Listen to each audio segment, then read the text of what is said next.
यादव जी जब बीमार थे तब भी हम मिलने जाते थे। लालू यादव जेल में थे तब भी हम मिलने जाते थे। लालू यादव जब अभी बाहर जा रहे थे तब भी हम मिलने गए थे इलाज के लिए। तो जब कभी लालू यादव जी संकट में रहे हैं राजनीति में, तब हम लालू यादव जी को हमेशा सपोर्ट करते रहे हैं। कहा कि फासिस्ट ताकतों को शिकस्त देने के लिए पप्पू फासिस्ट यादव हर कुर्बानी दे सकता है, मैंने और इसी कुर्बानी की चर्चा लोग आज कर रहे हैं आपकी। मैं पहले भी हमेशा, यदि मुझे धुरतई दोगलई आती ना, तो मैं आज भी आपको कह रहा हूँ कि किसको शौक नहीं होता है सीएम या पीएम बनने का। कंप्लीट आम लोगों की जो ज़रूरत होती है उसके साथ हम खड़े रहे हैं। तो आप इसको इस रूप में नहीं लीजिए। मैं आप मुसलमान, जो सनातनी हिंदू और मुसलमान हैं, सिख है, ईसाई है, सब यहाँ एक है। एक पत्थर क्यों नहीं चली? किशनगंज में, अररिया में, पूर्णिया में, मधेपुरा में, जहाँ 80%, 67% मुसलमान है, जहाँ पर 80-90% ज़्यादा मुसलमान बैकवर्ड है, तो आप या तो इधर रहें या तो उधर रहें। राजनीति करने के लिए इफ्तार पार्टी या पर्व नहीं होता है। हम लोगों ने मिलकर एक संदेश दिया है कि बिहार नफरत, डर और भय के वातावरण से बाहर है। बिहार में सियासी इफ्तार की वजह से सियासत की एक नई परिभाषा गढ़ी जाती है, और अब पिछले कई सालों से आप ऐसा देख चुके होंगे। लेकिन आज सरकारी आवास राबड़ी देवी का था और वहां पर चर्चा पप्पू यादव की थी। सियासी इफ्तार में पप्पू यादव वहां पहुंचे थे और इनके कार्यकर्ता समेत आरजेडी के जितने भी बड़े नेता थे, पप्पू यादव का स्वागत किया। बड़ी खुशी है, बड़ी चर्चा है कि आपकी घर वापसी हो रही है। इस बात की भैया, हम तो विचारों को लेकर के हम हमेशा, आप उठा करके देख लीजिए, जो बिहार और बिहारी परिप्रेक्ष्य है उसमें एक लाइन भी डिफर नहीं करते हैं। लालू यादव हो या पप्पू यादव हो, या जब कोई समाज के गरीब, अंतिम, कमज़ोर तबके के लोगों के बारे में आप बात करिएगा, तो उसमें आप कभी भी हमको राजनीति नहीं देखिएगा। घर वापसी या न वापसी का इससे कोई रिश्ता नाता नहीं है। मैं लालू यादव जी जब बीमार थे तब भी हम मिलने जाते थे। लालू यादव जेल में थे तब भी हम मिलने जाते थे। लालू यादव जब अभी बाहर जा रहे थे तब भी हम मिलने गए थे इलाज के लिए। तो जब कभी लालू यादव जी संकट में रहे हैं राजनीति में, तब हम लालू यादव जी को हमेशा सपोर्ट करते रहे हैं। इसमें घर वापसी और नई वापसी का कोई, अब आज इफ्तार था। देश का जो माहौल है, जो हालात है, जो परिस्थितियां हैं, उसमें जो नफरत, डर, भय का एक वातावरण बना हुआ है, कंप्लीट रूप से उसको आप ऐसा समझिए कि देश में कोई महंगाई पर, रोजगार पे, एजुकेशन पे, हेल्थ पे, इन सब चीज़ों पर कोई चर्चा होती ही नहीं है। आम आदमी की कोई चर्चा नहीं होती है। इकोनॉमिकल फ्रीडम की कोई चर्चा नहीं होती, आर्थिक आज़ादी की बात नहीं होती है, गरीब पर कोई चर्चा नहीं होती है, किसान 900 मरे उस पर चर्चा नहीं होती है, नोटबंदी पे चर्चा नहीं होती है, डेमोक्रेसी सब संस्था, ईडी, सीबीआई से लेके पूरे देश में डेमोक्रेसी खतरा में है, इस पर चर्चा नहीं होती है। ईवीएम को से लेकर के सारी व्यवस्था खत्म हो गई है। चर्चा सिर्फ हिंदू मुसलमान की होती है, चर्चा सिर्फ दंगे की, नफरत की, मंदिर की, मस्जिद की। कोई माहौल नहीं, माहौल बना देना है, भगवान को गाली दे देना है, नफरत पैदा कर देना है। आप इसको ऐसे समझ लीजिए। नहीं, लेकिन पप्पू यादव जी, सबसे बड़ी बात आप यह है कि पहले आपने इसको कहा कि फासिस्ट ताकतों को शिकस्त देने के लिए पप्पू यादव हर फासिस्ट कुर्बानी दे सकता है, मैंने और इसी कुर्बानी की चर्चा लोग आज कर रहे हैं आपकी। मैं पहले भी हमेशा, यदि मुझे धुरतई दोगलई आती ना, तो मैं आज भी आपको कह रहा हूँ कि किसको शौक नहीं होता है सीएम या पीएम बनने का, तो हम भी दोगलई कर लें, कर सकते हैं। राजनीति में अंतिम सीढ़ी क्या होती है? 83 में मुखिया बने, 57, 40 साल हमको, 83, 23, 40 साल हो गया, लाठी खाते सड़कों पर। इतना लंबा लाठी खाने का, इतना लंबा सफ़र चलने का हम लोगों के लिए जीने की ताकत बहुत कम लोगों को होती है। आप किसी भी तरीके से उठा करके देखिए, चाहे देश का जब भी मुद्दा आया, देश जब भी कोई संकट में आया, उत्तराखंड, उड़ीसा, भूज, या कोरोना, या बाढ़, या कोई भी, वहाँ हम आपको मिलेंगे। लंबे समय से एक कंप्लीट आम लोगों की जो ज़रूरत होती है उसके साथ हम खड़े रहे हैं। तो आप इसको इस रूप में नहीं लीजिए। मैं आपको बार बार कहता हूँ कि जो आज इफ्तार पार्टी थी उसमें मैं पहले से कह रहा हूँ कि इफ्तार पार्टी को राजनीतिकरण नहीं देना चाहिए, ना उसको राजनीति से जोड़ना चाहिए। इफ्तार में अमन की बात होती है, इफ्तार में मिल्लत की बात होती है, इफ्तार में एक खुशियों के जीवन, बिहार और बिहारियों की खुशियों के लिए हम अच्छे से जी सकें। दुआ क्या होती है? कोई भी पर्व, होली, दीपावली, इफ्तार एक रिश्ते के लिए होता है। मुझे लगता है कि लालू यादव जी, तेजस्वी जी, राबड़ी जी ने एक बड़ा पहल, व्यापक पहल की शुरुआत की है, जो मैं समझ रहा हूँ। नीतीश कुमार जी हमेशा पहल करते रहते हैं और मुझको लग रहा है कि अभी आज उन्होंने एक बड़े लेवल पर कुशवाहा जी को भी निमंत्रण दिया, सहनी जी को भी दिया, और मुझे लगता है कि कुशवाहा जी अलाउद्दीन के चिराग की तरह बात करते हैं। वो कह रहे हैं आप लोगों के जमा होने को कि जख्म पर मरहम चाहिए, इफ्तार नहीं चाहिए, दुआ नहीं चाहिए। मुझको समझ में नहीं आता है ये किस जख्म की बात करते हैं। नरेंद्र मोदी मात्र एक विकल्प है। ये जख्म पर मिर्ची नहीं है तो क्या है? सियासत और सत्ता और कुर्सी के लिए कभी बेटा कसम, कभी बाप कसम, कभी माँ कसम, कभी मर जाएंगे, नीतीश कुमार को पीएम बनाएंगे, नीतीश कुमार के पीएम बनने के अलावा दूसरा सपना नहीं देखेंगे, और 2 मिनट में सियासत और हिस्सेदारी की बात होने लगती है। कभी हमारा हिस्सेदारी दे दो, कुशवाहा कहेंगे हमारी, मुशर्रफ कहेंगे हमारी, पासवान कहेंगे हमारी, यादव, मतलब बिहार में हिस्सेदारी, जाति की हिस्सेदारी के अलावा दूसरी बात कब होती है? तो ये ज्ञान पढ़ाएंगे। अब कुशवाहा जी भी राजनीति शास्त्र पढ़ने का ज्ञान पढ़ाएंगे। लेकिन पप्पू यादव जिस तरह साथ गए, तकलीफ होगी ना उन लोगों को कि भाई विपक्ष को मजबूत करने के लिए पप्पू यादव एक बड़ा चेहरा, आप संघर्ष लगातार कर रहे हैं, लोग आपसे प्यार करते हैं, तकलीफ आपकी वजह से हुई लोगों को। मुझे लगता है तकलीफ में, हम तो बिहार शरीफ गए थे, हम तो सासाराम गए थे, हम तो रामनवमी में 11 किलोमीटर पैदल चल करके हम संदेश दिए थे पूर्णिया में। यहाँ हर लोग, हिंदू मुसलमान, जो सनातनी हिंदू और मुसलमान हैं, सिख है, ईसाई है, सब यहाँ एक है। एक पत्थर क्यों नहीं चली? किशनगंज में, अररिया में, पूर्णिया में, मधेपुरा में, जहाँ 80%, 67% मुसलमान है, जहाँ पर 80-90% ज़्यादा मुसलमान बैकवर्ड है, दलित है, वहाँ क्यों नहीं चली? बिहार शरीफ को क्यों टारगेट किया गया? अमित शाह जहाँ गए उल्टा लटका के मारेंगे।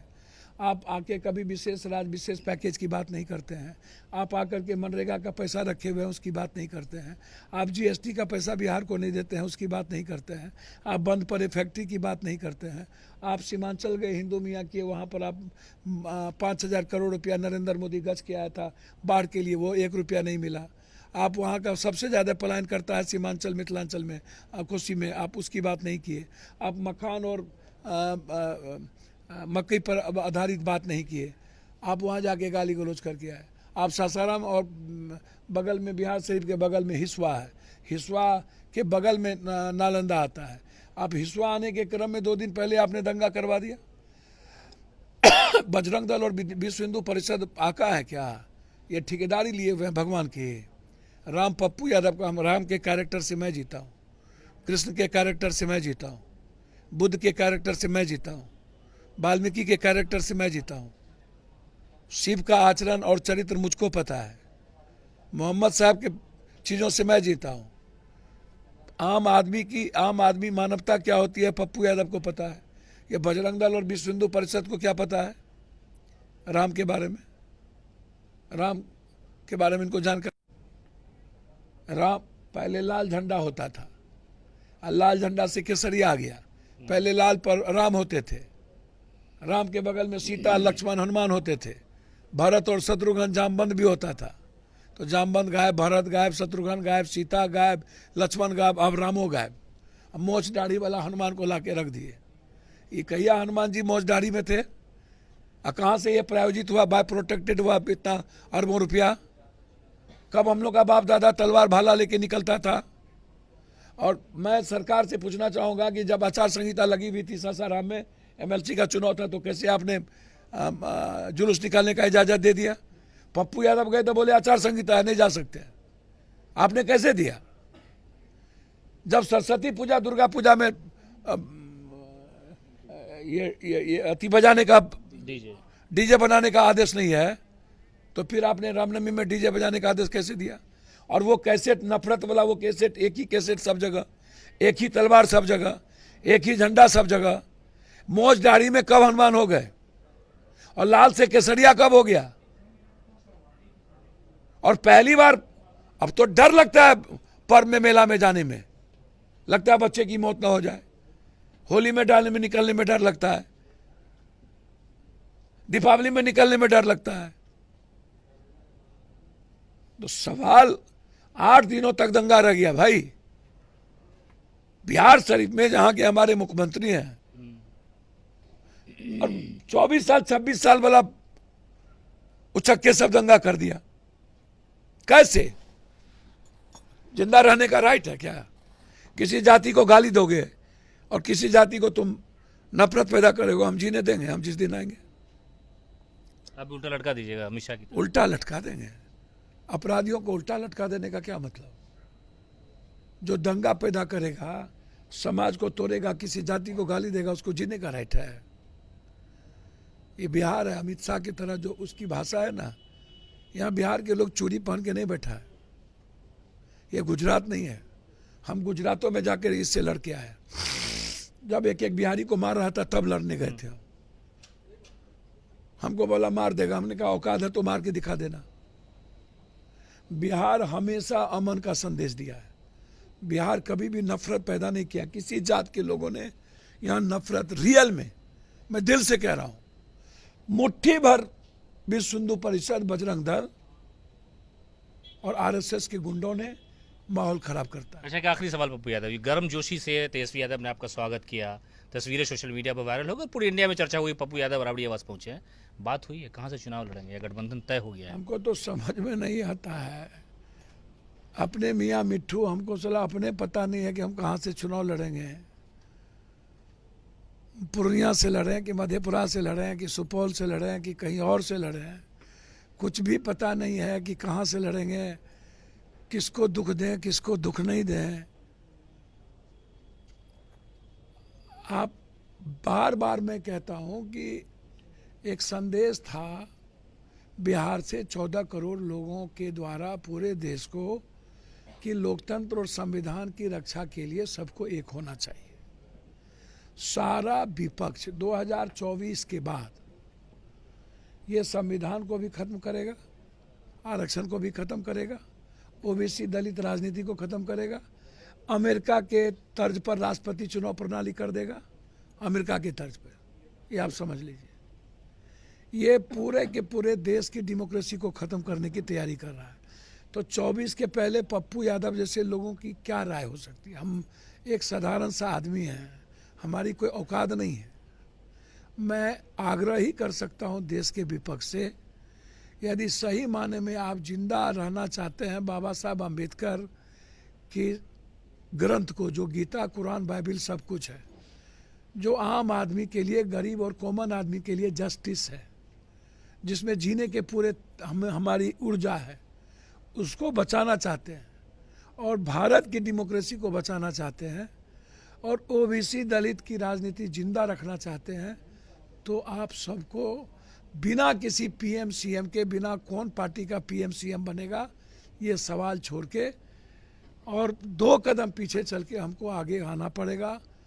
यह नीतीश जी का इफ्तार और लालू यादव जी, राबड़ी देवी, तेजस्वी जी का जो इफ्तार था, यह अमन के साथ, संदेश के साथ नीतीश जी का कैरेक्टर रहा है। बीजेपी में भी रहे हैं तो उसने लालमुनि चौबे के बेटा को जेल में भेज दिया था, बक्सर, याद कीजिए आप। और नीतीश जी के कैरेक्टर को मैंने बहुत नज़दीक से देखा है कि गिरिराज को नहीं बख्शे थे वो, आप याद कीजिए। नीतीश कुमार ने कभी भी सेकुलरिज्म से, और नीतीश कुमार को मैंने एक और चीज़ देखा, वो जाति का गाली गलौज में वो विश्वास नहीं करते। एज ए मुख्यमंत्री अच्छा खराब मैं नहीं जाऊंगा, लेकिन जब कॉमन सोसाइटी की बात आती है तो नीतीश कुमार ऐसे मामले में स्मूथ है। लेकिन जो संदेश आज सबको बुला करके देने का प्रयास हुआ, आज जिसमें कुशवाहा जी को लग रहा कि अकेले टिठी आकाश गिरेगा टेक लेंगे, या सहनी साहब चित भी मेरी पट भी मेरी, कभी सिक्योरिटी लेके कुछ बोल देते हैं, कभी इधर नहीं कभी उधर नहीं, बड़ों के बाप कनियों के बाप। तो अब समय आ गया है, चाहे पप्पू यादव को मुख्यमंत्री बनने का शौक होगा तो हम दगलई कर लेंगे। बहुत क्लियर है राजनीति में। राजनीति में सुचित्रता के साथ अब राजनीति संभव नहीं है। कहीं ना कहीं आपको धूर्तई और दुष्टई करनी होगी। तो आप या तो इधर रहें या तो उधर रहें। राजनीति करने के लिए इफ्तार पार्टी या पर्व नहीं होता है। हम लोगों ने मिलकर एक संदेश दिया है कि बिहार नफरत, डर और भय के वातावरण से बाहर है, वो भय के वातावरण में नहीं है। और जहाँ तक मरहम का सवाल है ना, तो इन लोगों को और AIM को हम बता देना चाहते हैं, नवाब के औलाद का और बीजेपी का दोनों की विचारधारा एक है, और दोनों हिंदू मियाँ करने आते हैं। तो ये मरहम नहीं है। जो आदमी एक दूसरे को गाली गलौज देता हो और दोनों हिंदू मियाँ करे या बैकवर्ड फॉरवर्ड करे, तो ये मरहम नहीं है। मरहम होता है वो कि SPD ट्रायल करके जो लोग थे दंगा में, उसका नाम आ रहा है, निकल रहे हैं, 3 महीने के अंदर उसको सजा कर दे ताकि कभी औकात ना हो और नज़ीर बने कि कोई दंगा ना हो। तो मरहम ये है और मरहम होगा किसी भी कीमत पर। अभी विपक्ष को एक होने की जरूरत है। कौन कितना सीट लड़ेगा ये सब मैटर नहीं है। देश बचना, डेमोक्रेसी बचना, संविधान बचना, ये मैटर है। तो आपने सुना, ये थे राजेश रंजन और पप्पू यादव। इन्होंने साफ तौर पे कहा है कि लोकतंत्र को बचाने के लिए, लोगों के अधिकार की रक्षा के लिए हर तरह का समझौता करने के लिए मैं तैयार हूं, और शुरू से यही हमारी लड़ाई रही है। आज की जो इफ्तार पार्टी थी वो एक तरह से मौका होता है रमजान का, अमन का, शांति का पैगाम देना। सियासत की बातें बाद में होंगी, लेकिन 2024 का जो हमारे सामने चैलेंज है उसके लिए हम हर तरह का समझौता करने को तैयार हैं। सब लोगों के साथ एकजुट होकर के ऐसे लोगों को शिकस्त देना जरूरी है ताकि संविधान बच सके और भारत बच सके।